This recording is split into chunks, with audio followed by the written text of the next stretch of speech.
Jail జీవితం ఎన్నో గుణపాఠాలు నేర్పుతుంది అంటారు. అయితే ఓ సామాన్యుడికి మాత్రం ఓ మహా వ్యక్తిని పరిచయం చేసింది.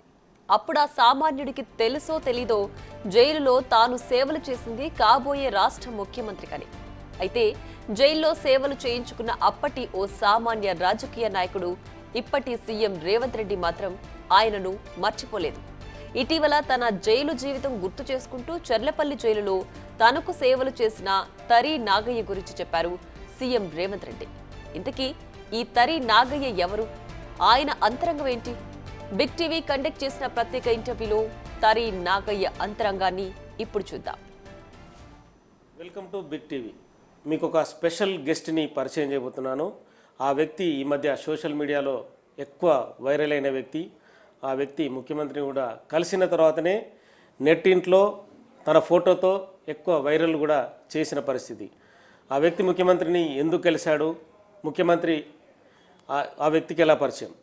తరి నాగయ్య, నల్గొండ జిల్లాకు చెందిన తరి నాగయ్య ప్రస్తుతం మనతో ఉన్నాడు. చర్లపల్లి జైల్లో ఈ మధ్యనే జీవిత ఖైదు అనుభవించి బయటకు వచ్చిన పరిస్థితి. తదుపరి ముఖ్యమంత్రి రేవంత్ రెడ్డిని కలిశారు. తరి నాగయ్యతో మనం మాట్లాడి అసలు ముఖ్యమంత్రి రేవంత్ రెడ్డి ఎలా పరిచయం, రేవంత్ రెడ్డితో ఎన్నిసార్లు మాట్లాడాడు, రేవంత్ రెడ్డితో ఉన్న సాన్నిధ్యం ఏందనేది నాగయ్యతోనే మాట్లాడదాం. నమస్తే సార్. నమస్తే సార్. నా పేరు నాగయ్య సార్. పూర్తి పేరు నాగయ్య? తరి నాగయ్య సార్. నా నల్గొండ డిస్టిక్ నిడమనూరు మండలం గుంటికిగూడెం సార్. చర్లపల్లి జైలుకి అంటే ఒక శిక్ష పడితేనేగా ఖైదీగా వెళ్తారు. అంటే ఏ శిక్ష పడింది, ఎందుకని జైలుకి వెళ్ళాలి సార్? అది అన్ఎక్స్పెక్టెడ్గా మా కొడుకు చనిపోవడం జరిగింది సార్. మా కొడుకు చనిపోయిన కేసులో నేను 2009లో చర్లపల్లి జైలుకి వెళ్ళడం జరిగింది. ఆ జైల్లో నేను తోట పని చేస్తూ ఉండేది సార్. నాకు 2015లో సార్ లోపల మన సీఎం గారు లోపలికి జైలుకి వచ్చిన పరిచయం సార్ నాకు. ఇక మా సార్లు జైలు అధికారులు ఆడ సార్ కాడ పని చేయడానికి నియమించారు సార్ నన్ను. ఇంకా సార్ కాడ పని చేస్తూ సార్ కాడ ఉన్నా సార్. సారు నాకు అట్లా పరిచయం సార్. అంటే మామూలుగా అప్పుడు ఆ కేసు సందర్భంలో రేవంత్ రెడ్డి వచ్చాడు అప్పుడు జైలుకి. అవును సార్. అంటే రేవంత్ రెడ్డికి తరి నాగయ్య నీకు ఎట్లా అటాచ్మెంట్ జరిగింది? అటాచ్మెంట్ అంటే సార్, అంటే మన రాజకీయ నాయకులు ఎవరు వచ్చినా కానీ ఒకటి ఫ్రీ కేటగిరీ అని ఇస్తారు సార్. ఎవరు స్పెషల్ కేటగిరీ ఇస్తారు. ఏ వ్యక్తి వచ్చినా కానీ ఒక రాజకీయ నాయకులు వస్తే స్పెషల్ కేటగిరీ అని ఒక రూమ్ ఇస్తారు సార్. వాళ్ళు కోర్టు నుంచి పర్మిషన్ తీసుకుని వస్తే ఒక రూమ్ ఇస్తారు సార్. యాక్చువల్గా సార్ గారికి ఇట్లా అట్నే ఒక రూమ్ ఇచ్చారు సార్. ఆ రూమ్ క్లీన్ చేసేందుకు, సార్ బట్టలు వాష్ చేసేందుకు, అన్నం వండి పెడితేందుకు నన్ను నియమించారు సార్ జైలు అధికారులు. ఇక నేను ఉన్న నెల రోజులు సార్ కాడ పనిచేయడం జరిగింది సార్. అట్లా నాకు మన సీఎం గారు రేవంత్ రెడ్డి సార్ పరిచయం సార్. జైలు నుంచి వచ్చిన తర్వాత ముఖ్యమంత్రిని కలవాలని అనిపించిందా, లేకుంటే రేవంత్ రెడ్డి గారే జైల్లో ఉన్నప్పుడు విడుదలైన తర్వాత వచ్చి కలవమని చెప్పారా? నువ్వు ఇప్పుడు రిలీజ్ అయినా కానీ 90కి రా నాగయ్య, నీకు ఒక ఉద్యోగం ఇస్తా అని చెప్పి సారు ముఖ్యమంత్రి కాకముందే చెప్పిండు సార్ నాకు. అప్పుడు సార్ ఆ మాట ఇచ్చిండు. మొన్న పోయిన సార్ కొత్త సంవత్సరం సార్ని కలిసిన సార్ కొత్త సంవత్సరం శుభాకాంక్షలు చెప్పిన, ఉద్యోగం ఇస్తాడు. అంటే చాలా విషయాలు రేవంత్ రెడ్డి ఒక ఇంటర్వ్యూలో చెప్పాడు. అంటే తరి నాగయ్య నుంచి నేను చాలా విషయాలు నేర్చుకున్నా, భవిష్యత్తును ఎట్లా నిర్మించుకోవాలి, ఒక కసి అనేది అంటే రాజకీయంలో ఏం నేర్చుకోవాలనేది కూడా నేను నుంచే నేర్చుకున్నాడు. అంటే రేవంత్ రెడ్డి నీకు మధ్య ఎలాంటి సంభాషణ జరిగింది? ఎలాంటి సంభాషణ అంటే సార్, ఇది ఇప్పుడు మన తెలంగాణ రాకముందు ఎంతో మహానుభావులు 1983 కానించి టీఎన్జే గారు కానీ, మన ఎన్టీ రామారావు కానీ, మన రోషయ్య గారు కానీ, తర్వాత వైఎస్ రాజశేఖర రెడ్డి గారు కానీ, కిరణ్ కుమార్ రెడ్డి గారు కానీ, మొన్న కొనిచెట్టి రోషయ్య దాకా అందరూ మన రాష్ట్ర ముఖ్యమంత్రులుగా చేసి పదవి విరామం చేసిన వాళ్ళే సార్. మనకు వచ్చేసి 1947 స్వతంత్రం రాకముందు మన గాంధీజీ గారు 2 సంవత్సరాల 5 రోజులు జైలు జీవితం అనుభవించింది బ్రిటిష్ పరిపాలనప్పుడు. అతన్ని మనం క్రిమినల్ అనలేగా సార్, పూజిస్తున్నాం ఎందుకు? ఇప్పుడు గాంధీజీ గారు ఎఫ్ఐఆర్ బుక్ అయిందంటే ఏ వ్యక్తి మీదనైనా క్రిమినల్, సిఆర్పిసి అని అంటే ఇక నువ్వు క్రిమినల్ అన్నట్టే. నువ్వు ఒకటి 420లో 120లో ఏ దాంట్లోనైనా మన ఒక వ్యక్తి మీద ఎఫ్ఐఆర్ బుక్ అయితే క్రిమినలే కాదు, సిఆర్పి సెక్షన్. ఆ సెక్షన్ ప్రకారం ఏ వ్యక్తి అయినా క్రిమినలే కదా సార్. మరి అలాంటి వ్యక్తిని మనం గాంధీజీకి ఎందుకు పూజలు చేస్తున్నాం సార్? అక్టోబర్ 2కు గాంధీజీ ఎందుకు? మన గాంధీజీకి మనకు స్వతంత్రం తెచ్చిన మహానుభావుడు అని చెప్పేసి మన అందరం నివాళులు అర్పిస్తున్నాం. అంత మాత్రాన స్వాతంత్ర ఉద్యమం ఇవి వేరు కదా, రెండు వేరు అంటే క్రిమినల్ కాలే కదా సార్. మరి క్రిమినల్ ఇప్పుడు సోషల్ మీడియాలో పోరంబోకులు చాలా మాటలు మాట్లాడుతారు. ఇప్పుడు అట్లా మరి గాంధీజీ క్రిమినల్ ఎట్లయితాడు? కాడు కదా. అంటే మనం ఏది మన ఆలోచన ప్రకారం ఏ వ్యక్తిని ఎలా అర్థం చేసుకుంటే అలాగనే అవుతుంది. ఇప్పుడు సీతమ్మ వారి బదులు అయ్యగారి బదులు శ్రీరాముల బదులు సీతమ్మ వారి మెడలో అయ్యగారు వేస్తున్న పుస్తెళ్తాడు శ్రీరాముని రోజు. సీతమ్మ వారికి భర్త కాలేడుగా సార్. అవుతాడా సార్? కాడు. అట్లా ఏదైనా కానీ ఒక రాజకీయ కోణంలో చూస్తే గత ప్రభుత్వం చాలా తప్పిదాలు చేసుకుంటూ పోయింది సార్. అంటే తప్పిదాలంటే ప్రతి ఒక్క హామీ ఆడిచ్చినా కానీ అలా 1% 100లో నీకు ఒక 30% చేసి 70% చేయలే.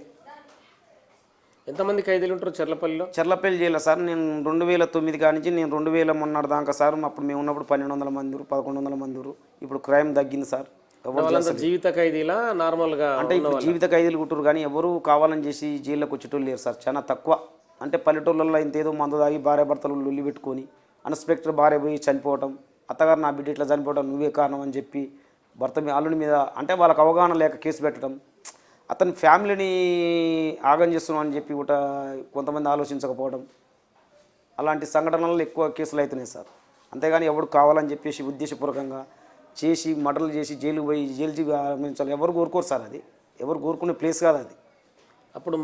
అప్పుడు మాజీ ముఖ్యమంత్రి కేసీఆర్ కూడా కొన్ని సందర్భాలు ఉద్యమం జరుగుతున్న సందర్భంలో అందరినీ జైలు నుంచి విడుదల చేస్తా జైల్లోనే గుడ్లు పెట్టాలి అన్నాడు సార్. అది మీతో రేవంత్ రెడ్డి కూడా ఒక ఇంటర్వ్యూలో ప్రస్తావించింది విషయాలు. అంటే అది సార్ వచ్చేసి 2011 అన్నాడు సార్. కరీంనగర్ డిస్టిక్లో ఒక చిన్న పల్లెటూరు కాడ మీటింగ్ సభలో అన్నాడు, మన తెలంగాణ వస్తే జైళ్ళల్లో ఏ ఒక్క ఖైదీ కనపడేది లేదు, నాకు 5 సంవత్సరాల జీవో ఇస్తా, బల్లు గుడ్లు పెట్టాలి మా జైళ్ళల్లో అని చెప్పేసి కూడా సార్ వాగ్దానం చేసి నా స్టేట్మెంట్ కూడా నా తాను ఉంది సార్, ఇప్పటికి ఉంది. అది జరిగిందా మరి? అది జరగలేదు సార్. అది 7కు 14 పెట్టి ఖైదీలను ఇంకా డబల్ చేయించింది. 14 ఏళ్ళు ఎందుకు పెంచాడు అంటే సార్ మనకు మొన్న ముఖ్యమంత్రి కిరణ్ కుమార్ రెడ్డి గారు కూడా 7 సంవత్సరాలు పూర్తి చేసుకున్న జీవిత ఖైదీలను విడుదల చేశారు. అట్లా చేయలే, 7 సంవత్సరాలు చేసి సుప్రీంకోర్టు నీకేం చెప్పలే నువ్వు 14 ఏళ్ళు చేయమని. ఏ కోర్టు హైకోర్టు చెప్పలే. హైకోర్టు కూడా స్వానుకూలంగానే సంధి ఖైదీలతో నీకెందుకు వాళ్ళకి క్షమాభిక్ష పెట్టని చెప్పి హైకోర్టు గారు కూడా అక్షంతలు వేయడం జరిగింది. కానీ మూర్ఖులకు ఎంత చెప్తే ఏం అర్థం కాదు కదా సార్. అట్లా అంతేందుకు సార్, చిన్న ఇది కరీంనగర్ డిస్టిక్లో ఒక లక్ష్మీపురం గ్రామం సార్, పల్లెటూరు, చిన్న కష్టం చేసుకొని బతికే ఊరు అది. ఇప్పుడు నువ్వు నాకు 1 లక్ష రూపాయలు ఇస్తానంటే ఆశ కాదు, అరే నేను 1 లక్ష రూపాయలు ఇస్తానంట సార్ అని చెప్పేసి ఈ బట్టలు దించేసుకొని కొత్త బట్టలు కొనిస్తానే అని ఆశ ఉంటుంది మనిషికి. అలాంటి టైంలో వాళ్ళు కూలి చేసుకొని బతికే చిన్న గుడిసెలు వేసుకొని బతికితే మీకు డబుల్ బెడ్రూమ్ ఇల్లు ఇస్తానే వరకు ఉన్న ఇల్లు ఊళ్ళో కొట్టుకురాలు. ఇప్పుడు నువ్వు ఉన్నావు సార్, నాగే నువ్వు ఇన్ని ఏళ్ళు జైలు చేసినావు, నీకు ఒక సాయం చేస్తానంటే నేనేం చేస్తా, ఏమో ఎట్లా పటేలు ఇస్తానని చెప్పేసి ఇది ఉన్నదాన్ని తీసి పక్క పారేస్తా. అప్పుడు అలాంటి సంఘటనలు ఎన్నో చేసుకుంటా మీరు ఏం చేస్తాం సార్. అది ఇన్ని దౌర్భాగ్యమైన పనులే సార్. ఏమంటారు జైల్లో ఉన్న ఖైదీలంతా? జైల్లో ఉన్న ఖైదీలంతా ఇప్పుడు రేవంత్ రెడ్డి సార్ ప్రభుత్వం మంచిదే సార్, కాకపోతే లో బడ్జెట్ ఉంది. బడ్జెట్ కూడా ఈ రాజకీయ కోణంలో ఆలోచిస్తే దాదాపు ఒక 74 లక్షల దాకా అప్పే పెట్టిండు. ఫార్మాలిటీస్ అంటే మొన్న కేంద్రం విడుదల చేసిన నిధుల ప్రకారం నేను చూసిన సార్ అది పేపరు 74,00,000 కోట్ల రూపాయలు అప్పుల పాలు చేసిపోయారు అని. అంటే దానికి ఇంటూ కొట్టుకుంటూ వస్తే మనకు సంవత్సరానికి వచ్చేసి ఒక 70 కోట్ల దాకా 70,000 కోట్ల దాకా నువ్వు మిత్తే కట్టాలి. అసలు ఇంకా అక్కడనే ఉండిపోతా, అసలు అక్కడనే అయిపోద్ది. 7.5 లక్షల కోట్లు అప్పు చేసిండు. 7.5 లక్షల కోట్లు అప్పు చేస్తే నువ్వు సంవత్సరానికి 70 కోట్ల దాకా 70,000 కోట్ల దాకా మిత్తే కట్టాలి. అసలు తంగా దేవుడేరు. ఇక అవన్నీ అట్లా పెట్టుకుని ఎప్పుడు ప్రస్తావించలేదా? రాష్ట్రం రాకముందు కొట్లాడినప్పుడు కూడా రేవంత్ రెడ్డి చెప్తున్నప్పుడు తరినాగానే ఖైదీలందరినీ ఏకం చేసి మీకు వచ్చే కూలి డబ్బులతో 25 రూపాయలు పెట్టి ఫోన్ కాల్ చేసేవాడు, వాళ్ళందరికీ చేసి ఖచ్చితంగా కేసీఆర్ గెలవాలని చెప్పి చేసినాం సార్. అది రేవంత్ రెడ్డితో ఈ ముచ్చట్లు నచ్చినాయా మీరు మాట్లాడుకుంటప్పుడు? వచ్చినాయి సార్. సార్ గారు కూడా గుర్తు చేయడం 2015 రేవంత్ రెడ్డి గారికి సార్ అది సార్ అడగడం జరిగింది, మేము చెప్పడం జరిగింది. ఏమని అడిగినారంటే మాకు ఖైదీ నేనే అడిగిన సార్, ఎందుకంటే మాకు కేసీఆర్ తెలంగాణ ప్రభుత్వం వస్తే బల్లులు గుడ్లు పెట్టాలి, ఖైదీలందరినీ విడుదల చేస్తానని చెప్పడం జరిగింది సార్. అది చెప్పి మా కుటుంబ సభ్యులకు మా చుట్టపక్కలకు అందరికీ మనకు తెలంగాణ వస్తే వాళ్ళందరితో ఫోన్ చేయించిన మన అందరికీ అంటే ఇప్పుడు నేను న్యూస్ చేయించిన ఆయన చేయించిన ఇప్పుడు ఉన్న 2,1200 మందిని చేపేయడం జరిగింది సార్. మనకు తెలంగాణ వస్తే అందరితో మాట్లాడి చెప్పినా అందరికి ఇక పేపర్ స్టేట్మెంట్ ఇచ్చినాక అందరూ టీవీలలో చూస్తారు, పేపర్లలో చూస్తారు. ఇక అందరం కలిసేసి మనకు తెలంగాణ వస్తే ఇంత ఎదుగుతాం, మనం బయటికి వెళ్తాం, మనం ఏదో అనుకోని కేసులలో వచ్చిన వాళ్ళమే తప్ప మనం క్రిమినల్స్ కాదు, మన ఇల్లు ఆగమైంది, పిల్లలు ఆగమైపోయారు, అన్ఎక్స్పెక్టెడ్ ఏదో జరిగిన కేసులలో అని చెప్పేసి మేము చాలా లోపల కూడా బాధపడుతూ మాకు జైలు అధికారులు కూడా చాలా మంచిగా చూసుకుంటారు సార్. ప్రిజనర్స్ని జైలు డిపార్ట్మెంట్ వారు నెంబర్ 1 చూసుకుంటారు, ఏ చిన్న సమస్య రాకుండా చూసుకుంటారు. ఫ్యామిలీస్ వచ్చిన కలిపేయటం కానీ, వాళ్ళకి ఏదైనా లోన్స్ ఇవ్వటం కానీ, పిల్లల చదివించడం కానీ మంచి పర్ఫెక్ట్గా చూస్తారు సార్ జైలు శాఖ వాళ్ళు. అయితే వాళ్ళ చేతులు ఎత్తి దండం పెట్టవచ్చు. కాంగ్రెస్ ప్రభుత్వం వచ్చేసి మా ఆటో వాళ్ళ పొట్ట మీద కొట్టిండని చెప్పేసి ఒక సందర్భంగా ఒక వ్యక్తి అన్నాడు. నేను ఎంపటే చెప్పిన, అన్న ఏ ఊరేమ్మా అంటే ఇట్లా లోకల్ అన్న ఇట్లా చదువుతున్నా నాకు ఇబ్బంది అయిందంటే, వేరే ఊరు నుంచి మహబూబ్ నగర్ నుంచి వచ్చి ఒక 15 మంది ఆటోలు వచ్చారు సార్. వాళ్ళు ఆటోకు సంబంధించిన వాళ్ళు యాడికి పోతురమ్మా అక్క అంటే భద్రాచలం పోతున్నాం అయ్యా అంటే ఆటో మీదేనంటే మాదే అయ్యాను అంటే మరి మీకు ఫ్రీ టికెటే అంటే ఫ్రీ టికెటే కొడక ఇక్కడ నుంచి ఛార్జ్ ఎంత అవుతుంది మనిషికి 905 కొడక అన్నాడు అంటే 10 ఎమ్ములు 8000 5 ఎమ్ములు 44 12,000 గవర్నమెంట్ సొమ్ము ఇస్తుంది కదా ఎంపటే అడిగిన వాళ్ళిద్దరిని ఇట్రారన్నా మీరు ఇద్దరు ఇట్రారని అన్న మీకు ఇప్పుడు ఈ గవర్నమెంట్ 12,000 గవర్నమెంటే కదన్న మీకు భరించేది ఇప్పుడు ఇవే ఇస్తలేవు గవర్నమెంట్ సొమ్ము నీ జేబులోకి వెళ్ళి పెట్టేది గవర్నమెంట్ భరాయిస్తున్నప్పుడు నీకు ప్రభుత్వం ఏడ నష్టం వాటిల్లిందన్న అని చెప్పిన అవును అవునన్న కరెక్టే అన్న అన్నాడు అంటే అట్లా అర్థమయ్యే విధంగా చెప్పే వ్యక్తి లేడాలో ఇక రాజకీయంగా ఏమైనా మాట్లాడుకునేదా ఇక రాజకీయంగా అంటే ఈ చిన్న చిన్న సమస్యలు వస్తూనే ఉంటాయి సార్ రాజకీయవన్నంగా ఇక అవన్నీ విమర్శలు చేసుకోవడం గొప్పగా సార్ ప్రజలు ఎన్నుకురు కాబట్టి కుటుంబ పాలన అవి ఇవి అని కూడా మాట్లాడేమన్నాడు మరి ఇక కుటుంబ పాలన అంటే వర్సెస్ ఇప్పుడు సచిన్ టెండూల్కర్ ఉండు వీళ్ళంతా ఒక ఇప్పుడు అన్నట్టు ఇప్పుడు రావణాసురుడు ఒక రూపు ఉంటే ఎవడైనా సార్ రాముడే గెలిచిన కానీ రావణాసురుడు అయితే కాదుగా ఏదైనా ధర్మమే గెలుస్తుంది సార్ ఎక్కడనైనా ధర్మంగా నిజాయితీగా ప్రజలు మనల్ని ఎన్నుకున్నప్పుడు వాళ్ళకు మనకు ఉన్న దాంట్లో వాళ్ళకు సేవ చేస్తే ఆటోమేటిక్గా వాళ్ళే ఎన్నుకుంటారు మనం అడగాల్సిన అవసరం లేదు 2007లో అంటే ఎట్లా మీ కుటుంబ గొడవ జరిగేటప్పుడు మా మిస్సెస్ గారు మా బాబు నెత్తుగా అడ్డం వరకు వచ్చింది సార్ మీ ఆవిడ అనుకోకుండా బై మిస్టేక్ తగిలి చనిపోవడం జరిగింది అంటే కర్ర పట్టి కొట్టినా అప్పుడు ఇక పల్లెటూళ్ళలో ఏముంటాయి సార్ తడకలకు వేసుకునే కర్రలు ఏముంటాయి అంటే కొట్టినా కానీ బై మిస్టేక్ మా బాబాయ్ అటు తలిగే దెబ్బ ఇటు తలిగి పక్క తగిలి బాబుకు తల మీద తగిలిందా ఇక్కడ తగిలి చనిపోయింది సార్ స్పాట్లోనే ఇక నేనే నా తప్పే సార్ అది ఎందుకంటే చెప్పిన పోలీసులకు ఆ విషయం నేను చెప్పిన సార్ మనం పాపం చేసినప్పుడు తప్పేంది సార్ మనం తప్పు చేసిన మాట వస్తాం కాబట్టి అది యథార్థంగా ఏమన్నది ఏడ్చింది ఇట్లా మన కడిపే భయ అని చెప్పేసి నేను నా భార్య అసలు నేను చనిపోవాలని నిర్ణయించుకున్నా సార్ అసలు యాక్చువల్గా 2 years తర్వాత ఎందుకు ఈ బాధ నా కొడుకు భయ ఉన్న ఒక కొడుకు భయ నేనుండి ఎవరికి ఉద్ధరిస్తానే ఆలోచన వచ్చింది కానీ మళ్ళీ నేను చనిపోతే నాకు ఒక బిడ్డ ఉండే నా బిడ్డ పరిస్థితి ఏంది అనే ఆలోచనతోటి బతకవలసి వచ్చింది సార్ ఏమైనా చాలా సంవత్సరాలు ఎన్ని సంవత్సరాల తర్వాత కలిసిన రేవంత్ రెడ్డి గారిని నేను మొన్ననే ఒక 10 రోజులు అవుతుంది సార్ కలిసిన ఎన్ని సంవత్సరాల తర్వాత 7 ఏళ్ళు అవుతుంది సార్ 7 ఏళ్ళు అయింది సార్ సార్ నాకు మాట ఇచ్చి వచ్చింది సార్ నువ్వు ఎప్పుడు రిలీజ్ అయినా నా ఇంటికి రా నాగా ఎప్పుడైనా ఫోన్లు చేసే ఫోన్ గీన్లు ఏం చేయలేదు ఫోన్లు కానీ లెటర్లు కానీ ఏం రాయలే నాకు ఒకటే పడ సార్ మాట ఇచ్చిపోయిండు నేను ముఖ్యమంత్రి గారు అవుతారా అని చెప్పేసి కూడా సార్ ఆ రోజునే చెప్పిన నేను రేవంత్ రెడ్డి ఎందుకంటే ఒక మానీయుడు సార్ ఆయన అంటే అలా చెప్పినావు అలా అంటే ఇక అది మనం చేసే పని విధానం వల్ల మాట్లాడే విధానం వల్ల కూడా ఉంటుంది సార్ అది సారు ఏంటంటే సార్ కాడ ఉన్నది ఏంటంటే ఎవరు పోయినా దగ్గర తీసుకునే భావన ఉంటుంది ఈయన చిన్న ఈయన పెద్ద అనే భావన ఉండదు ఏ వ్యక్తి పోయినా తన కోసం పోయిందంటే 100% కలిసి ఆ సమస్యని తెలుసుకొని నేనున్నా అని ఒక అభయం ఇస్తాడు ఇంటర్వ్యూలో చెప్పినట్టు ఉద్యోగం ఇస్తాడు సార్ ఉద్యోగం ఇస్తాడు సార్ ఈ పండుగలు ఇంకా కలుస్తా మళ్ళీ సార్ని కలుస్తా ఉద్యోగం కూడా ఇస్తాను మాట కట్టి ఇచ్చిండు సార్ ఇస్తాడు ప్రత్యేకంగా నీ గురించి చెప్పిన తర్వాత నీకు ఏమనిపించింది నాకేమరికి ఇచ్చిందని న్యాయం చేస్తాడు సార్ అది ఒకటే కేవలం తరినాగయ్య అనే ఇట్లా నాకు సేవలు చేసిండు నాకు వంట చేసిండు అని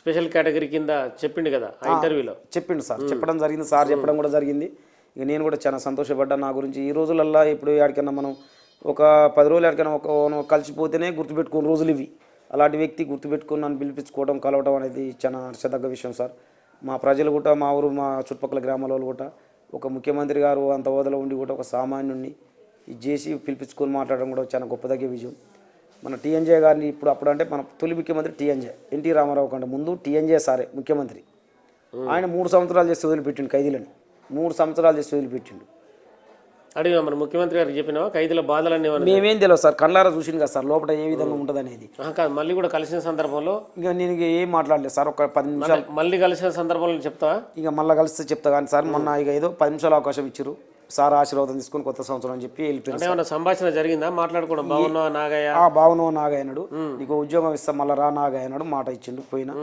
నా ఫ్యామిలీ కూడా చాలా సంతోషపడ్డారు సార్ మీ ఫ్యామిలీని తీసుకొచ్చి కల్పించినా లేదు సార్ సారు ఉద్యోగం ఇస్తే తీసుకొచ్చి కల్పించి అందరం తల్లి ముగ్గురం కాలు ముక్కిపోతాం సార్ మనం కూలి చేసుకొని ఉండేటోళ్ళం మంచిగా ఏదైనా చిన్న చిన్న వంటలు చేసేటోళ్ళం వల్ల అయితే మనకు సార్ వచ్చినప్పుడు ఏంటంటే మన జైలు అధికారులు నాగ అయితే మంచిగా చేస్తాడు నాగయ్యని నియమించండి అంటే సార్ సూచనల మేరకు మన అప్పుడు చేసి నన్ను చెప్పారు సార్ కాడికి బట్టలు ఉతకటం అన్నం వండి పెట్టడం జైలు నుంచి వచ్చిన తర్వాత ఏమనిపిస్తుంది నీకు అంటే ఇక ఒక ప్రపంచం తల్లి కడుపు నుంచి బయటకు వస్తే ఎలా ఉంటుందో ఇక ఎలా ఉంటుంది సార్ ఇప్పుడు నేను వచ్చేసి 4 నెలలు 5 months అవుతుంది మంచి జీవితం ఉన్నాం ఇక మానవ జన్మ సార్ ఇప్పుడే 15 ఏళ్ళు అందులోనే చేసిన నా భార్య బిడ్డలను వదిలిపోయినా సార్ వదిలిపెట్టి 15 ఏళ్ళు కలిపి నా కడుపు పోయింది నేను ఇట్లా అనవసరంగా చెనికి ఆవేశం నా కన్న కొడుకు పోగొట్టుకున్నా 15 ఏళ్ళు నా భార్య పిల్లలు దూరం అయిపోయినా తోబుట్టులో దూరం అయిపోయినా అని చెప్పేసి చాలా ఎంత బాధపడనో ఇక అది నాకు తెలుసు సార్ అది okay thank you Nagaiah okay sir Big టీవీకి వచ్చి నాగయ్య తన గతానుభవాలన్నీ కూడా చెప్పాడు జైల్లో ప్రస్తుత ముఖ్యమంత్రి రేవంత్ రెడ్డి గతంలో ఒక కేసులో జైల్లో ఉన్న సందర్భంలో కలవడం, కలిసిన తర్వాత వంట చేయడం, వ్యక్తిగత పనులు చేయడం కూడా వ్యక్తిగత అనుభవాలు వాటికి సంబంధించి కూడా ఒక ఇంటర్వ్యూలో కూడా ప్రత్యక్షంగా తరినాగయ్య గురించే ఎక్కువ చెప్పిన పరిస్థితి. అంటే క్షణికావేశంలో జరిగిన ఒక హత్య 15 సంవత్సరాల పాటు జైలు జీవితాన్ని గడపడం అనేది తనకు తాను పశ్చాత్తాపం చెందినట్టుగా చెప్తున్నాడు. అంటే జైల్లో ఉన్న వ్యక్తులందరూ కూడా దాదాపుగా 70-80% మంది కూడా క్షణికావేశంలో నేరాలు చేసి వచ్చిన వాళ్ళే ఉన్నారు. కానీ వాళ్ళందరికీ కూడా కొంత శిక్షల పరంగా కూడా ప్రభుత్వం కనికరం చూపాలి. ఎవరైతే వ్యక్తిగతంగా వాళ్ళు కూడా అంటే మంచి జీవితం గడపాలనుకొని మారిన వాళ్ళని కూడా బయట కుదలాలని చెప్పి కూడా తరినాగా విజ్ఞప్తి చేస్తున్న పరిస్థితి. Keep watching, signing off Big TV.